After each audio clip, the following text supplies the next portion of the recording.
When looking for a place to rent, if you are like most people, you would likely go online to search for listings. And depending on which site you use and the radius of the search, dozens of options are available across all municipalities. It may quickly become evident that it is cheaper to rent in certain towns. For example, $800 is enough to rent a one bedroom apartment in a relatively safe neighborhood in Belize City. For $300 less, you can rent an entire two bedroom home not too far from downtown San Ignacio. But why is this the case? We turn to Carla Habet, the president of the Belize National Association of Real Estate, for some answers. For instance, like Belize City, I would say it is a strong market. You have San Pedro is a strong market. Placencia is a strong market. To an extent, San Ignacio is a pretty strong market. So like you would find that in these places you have like a larger mix of rentals, and you just have like higher price rentals. The demand is higher for those. I feel like there's always a local market in every municipality. If you look at those same municipalities compared to, as you mentioned, like a Corozal or Orange Walk, like a Dangriga, for instance, or like a PG, in comparison to those, it will still be more expensive for locals to rent. Again, just because there's more demand, there's higher paying jobs, which means people can pay more, people demand more. The renters put more into the place, might be actually like more square footage, might be semi, for instance, so they might be offering more value. And again, it's just you're looking at a location, right? Everything's location, location, location. So these places just have more going on. There's more amenities nearby, there's better infrastructure, all of these things. So you'd expect a higher price. According to Habet, a lot of single income and double income families may not be able to access the finance necessary to build their dream homes. The increasing cost of labor and construction materials also influence why people decide to rent instead of owning a home at this time. On the other hand, many people simply desire to live where they work. In theory, there's an option for every budget, but cheaper may require some compromise. I think what people are looking for is something that they can afford. I think that might sound silly, but they're willing to compromise for the price. So what you'd be seeing is like a typical local, and it might be like one person to two people trying to find a place or share a place. There's like a magic number they always ask for, which is like maybe like between $650 to $800 per month, right? That's what they know they want to spend.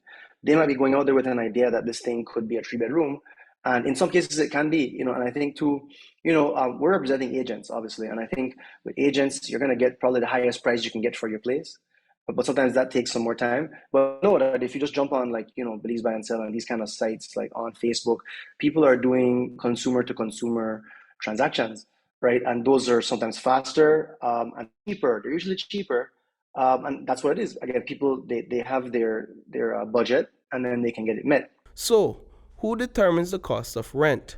The long and short of the answer is that market demands does. Location, the kinds of amenities that come with the home, the square footage, and the yard space are all factors that play a role in pricing. But what if the government of Belize implemented rent control to place a limit on what landlords can charge? Would it work? In early October, a reporter asked Prime Minister John Briceño. For those that are still renting, as you may know, the cost of rental costs all over Belize very high. Has the government ever given any consideration to maybe doing something about rent control? No, actually, no. It would be very difficult to have any kind of rent control in Belize.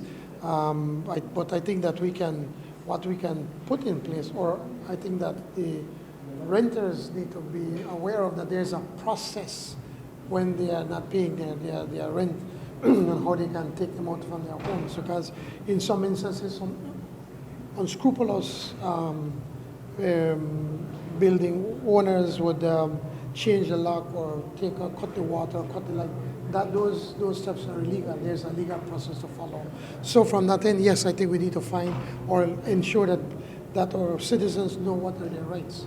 Rent control would be a bit more difficult. I do feel like if it gets to a point, yes, where maybe there's some sort of like rampant gentrification or something to that extent where it's pushing people out of their neighborhoods, I think then yes, you need to look seriously at that situation and say, okay, fine, what can we do as a government to make sure that that's not the case? I believe that, again, it's socioeconomic. So like before it gets there, I just think we have to look seriously at the education we're giving our kids. the jobs that are available to them afterwards, to make sure they can make a good living, to like basically afford to live where they're living too. Because I mean, there does come a point where you say, fine, there's like a cost to living in a certain place. Rental homes tend to be cheaper in rural communities based on online listings. But renting a home in a rural community can place an additional burden on one's transport expenses. Reporting for News 5, I am Paul Lopez.